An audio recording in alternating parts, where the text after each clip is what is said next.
Bonjour, bienvenue Laurent. Oui, bonjour Juan. Bonjour à tous les auditeurs de la Radio du Monde. Des questions sur la guerre en Ukraine, après la résolution adoptée par l'Assemblée générale des Nations unies. Oui, oui. L'Assemblée générale de l'ONU a condamné massivement des annexions illégales des territoires ukrainiens par la Russie. 19 pays africains ont préféré de ne pas s'exprimer pour ces votes, bien moins que lors de la première résolution en mars 2022. Comment expliquez-vous le changement de position des pays africains? Le changement de position des pays africains, c'est une bonne question que vous posez. C'est vrai que cette fois, 35 pays se sont abstenus et parmi eux, 19 sont sur le continent africain. 19 alors qu'en mars dernier, ils avaient été, rappelez-vous, 27 à ne pas condamner l'invasion russe de l'Ukraine. Bonjour Papi Brahima Khan. Bonjour. Vous êtes chargé des relations entre la fondation Open Society for West Africa et les organes de l'Union africaine. Avez-vous été surpris, Pape Ibrahima Khan, par le fait que plusieurs pays africains ont finalement évolué concernant ce conflit entre la Russie et l'Ukraine ? Pas du tout alors. Je n'ai pas du tout été surpris par la position africaine lors de ce vote parce que cette position est conforme totalement avec la première position que les États africains avaient eue lorsque l'invasion a eu lieu. Rappelez-vous que le 24 février 2022, le président de la Commission de l'Union africaine et le président en exercice avait sorti un communiqué dans lequel il condamnait l'invasion, demandait le respect de l'intégrité territoriale de l'indépendance de l'Ukraine. Alors ce vote pratiquement reflète cette position-là, parce que non seulement aucun État africain a voté contre, alors que dans les deux premiers votes, il y avait des États qui avaient voté contre.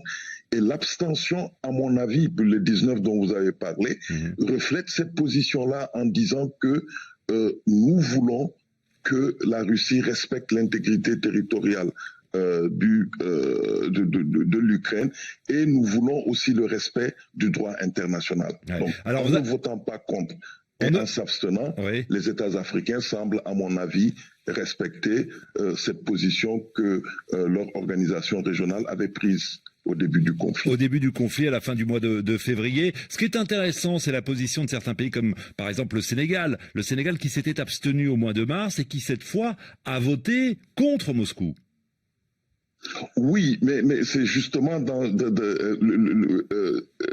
au mois de mars, le Sénégal avait voté contre, mais rappelez-vous que lors du premier vote, le Sénégal aussi avait voté en faveur de la résolution de l'Assemblée générale. Donc il n'y a pas, à mon avis, de dissonance entre ces deux positions. S'il y a une sorte de continuité, parce que l'abstention du Sénégal était liée à une autre décision du Conseil, plutôt de l'Assemblée générale, par rapport à un certain nombre d'actes. Mais chaque fois qu'il s'est agi du respect de l'intégrité territoriale de l'Ukraine, chaque fois qu'il s'est agi du respect du droit international, je pense que le Sénégal et les autres pays africains ont eu une position conforme à l'engagement de leur organisation. Oui, à noter également la position de l'Érythrée qui avait rejeté la résolution en mars condamnant la Russie et qui cette fois s'est abstenue.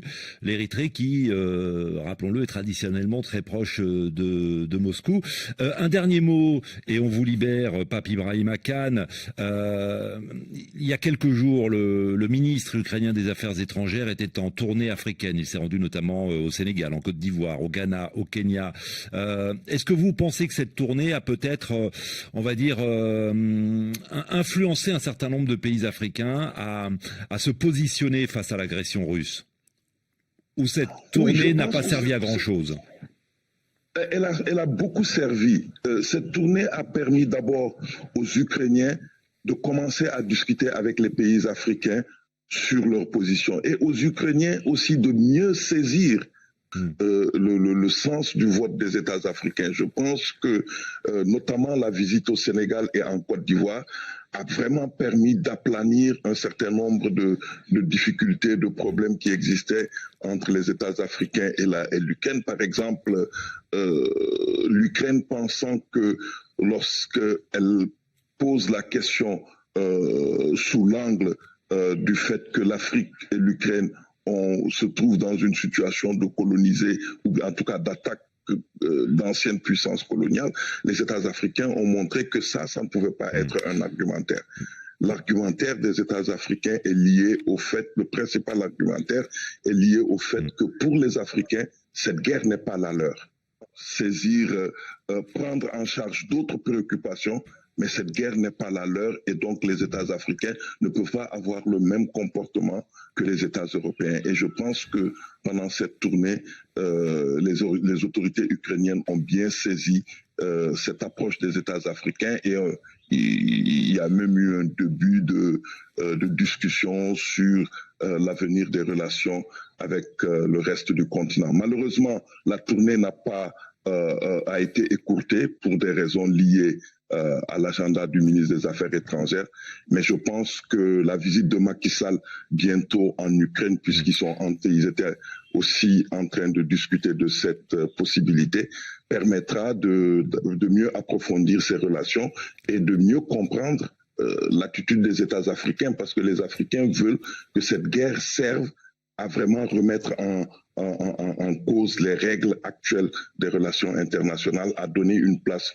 plus importante à l'Afrique dans la recherche de solutions aux problèmes internationaux. Et je pense que cela, en tout cas, tel que les choses se passent, on va dans la bonne direction.